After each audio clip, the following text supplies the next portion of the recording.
paraan si Don Bustamante para gumanda at lumago ng maayos ang ating mga tanim. At syempre, organic pa rin ito. Ngayon naman, FFJ ang ating gagawin. Yung mga safety precautions natin para dito sa ating mga ginagawa ngayon. Pareho lang po nung may mga PPE, meron tayong gloves, at meron tayong mga face mask para maiwasan natin ang contamination. So, Sir Don, ano na yung mga kailangan natin? Okay, ang FFJ po ay isang uri ng organikong pataba o fertilizer na ito po yung tutulong sa halaman para makapag-produce po siya ng bulaklak o kaya naman ay bunga.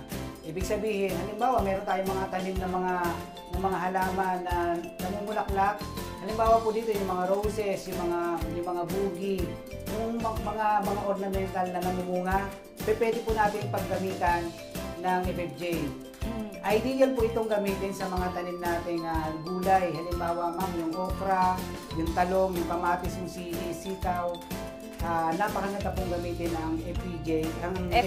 Yes. Kasi unang-una, napapaganda niya yung reproductive system ng isang halaman. Mas nakakapag-produce po siya ng mas maraming bulaklak. At yung mga bulaklak naman ay nagiging bunga. Okay, so paano ba ginagawa ang FFJ? Kagaya ng sinabi ni ma'am kanina, pareho lang din po yung mga ano natin, yung mga precautions natin, mga PPEs na gagamitin. Okay? Meron po tayo ditong plastic na lalagyan. Ang gagawin lang po natin, meron pa ako ditong kalahating kilo ng pinagsama-samang carrots, kalabasa at saka pipino. So ito yung mga napili ko kasi unang-una yung kalabasa, napakataas yung ano niya, yung potassium, yung carrots, ganun din.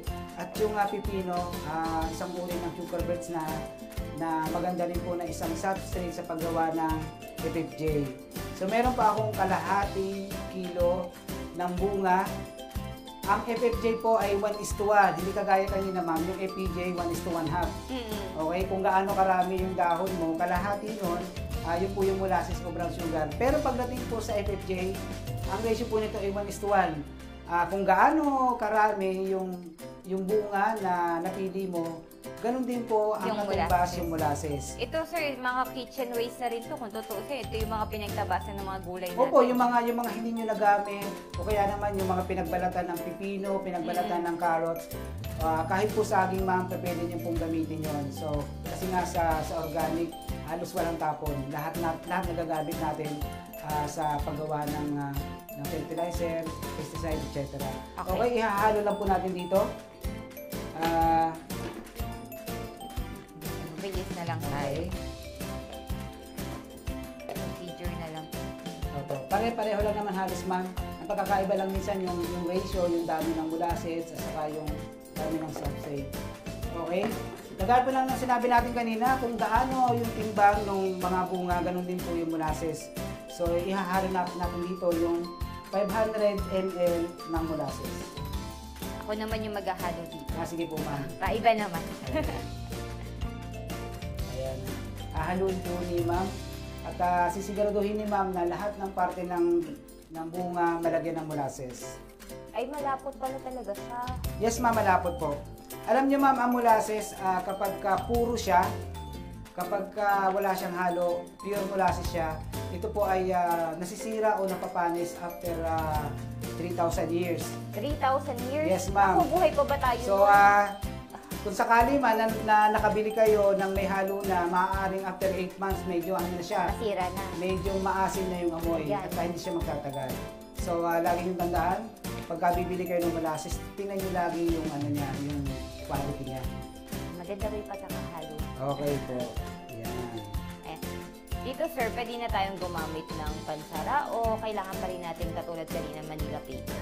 Okay. Pwede po tayo ma'am gumamit ulit yung kagaya nung kanina, yung Manila paper. Kung ang container na napili mo ay walang sariling takip. Okay. O halimbawa naman, maramihang kagagawa. Alternative lang pala siya, hindi Yes, siya talaga yun. Opo. Ngayon, kailangan po yung mga nakalat na mga molasses dito, pupunasan po natin yan ng tissue para maiwasan po yung kontaminasyon. At saka, dahil nga po sa meron siyang sariling takip, pwede po tayo mang gumamit ng sariling takip niya. Opo. Wag naman na mahigpit, tama lang na masara mo siya na hindi siya mapasok ng mga insekto. Okay, so ang FFJ po ay binuburo minimum 1 week up to 1 month. Same with the FPJ. Same din po with the fermented plant foods. So, ibig sabihin, after 1 week, pwede mo na siyang anihin, kakatasin nyo lang po. Yung katas niya, yun na po yung FFJ. Paano ba ginagamit yung FFJ? Halimbawa, yung mga tanim nyo na namumunga, bago pa magkaroon ng bulaklak, magbibigay na po kayo ng FFJ. 10 ml lang din po sa 1 litrong tubig. Idilig nyo once a week o isang beses sa isang linggo. Pero pwede na po nilang pagsabayin. Kasi yung FPJ, nitrogen po siya, ito po ay i-apply natin sa halaman sa buong buhay niya. Hindi po ito tumipigil. Opo. Kasi ang Parang every other week. Yes po. Kasi ang nitrogen, kailangan po ng halaman sa buong buhay niya, hindi dapat tumigil. Kasi kapag tumigil ka ng pagbibigay ng nitrogen, maaaring doon magkaroon ng mga problema na naninilaw yung dahon, yung mga nababansot siya. Pero kung halimbawa yung tanim mo kamatis, una muna FPJ, then kapag ka malapit ng mamulaklak o magbunga, sabayan mo na siya ng FFJ. Hindi mo na kailangang maghiwalay pa ng pagalo. So halimbawa, sa 1 litrong tubig, maglalagay ka ng 10 ml ng FPJ, then maglagay ka na rin ng 10 ml ng FFJ, i-mix mo lang siya, then pwede mo siyang ipandilig sa halaman. Para isahan na lang. Yun. Okay, so ito ay pampabunga. So nakaraan, kanina pinag-usapan natin ay pampaberde at pampatatag ng ating mga halaman. Yung susunod natin dito, ano sir? Ano ang gagawin naman? Pwede niyang gawin sa ating mga halaman? Kung yung susunod po natin, ito po yung tinatawag na kalpos.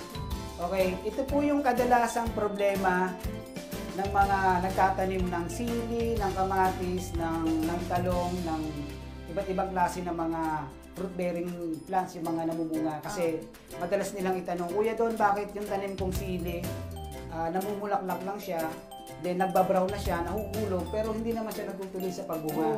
Oo. Ano ang kulang? Yun po, mayroon pong tinatawag na lack of calcium. Ang calcium po, alam naman natin kahit sa atin na ang calcium ay nagpapatibay po ng ating buto, ng ating pangangatawanan. So, sa paghahalaman, ganun din po. Kapag lack of calcium o kulang sa calcium, yung nakukuha ng isang halaman, hindi rin po matibay yung kanyang mga stem, yung pinagkakapitan ng mga bunga o kaya ng bulaklak. Kaya madali siyang malaglag. Ang nangyayari po kasi ma'am, kaunting hangin lang o kaya kaunting patak ng ulan, madaling nalalagas yung mga bulaklak. Opo, kasi mahina yung kapit ng bulaklak. So paano ba natin siya patitibayin in organic way? Gagawa po tayo ng calpos o yung calcium phosphate.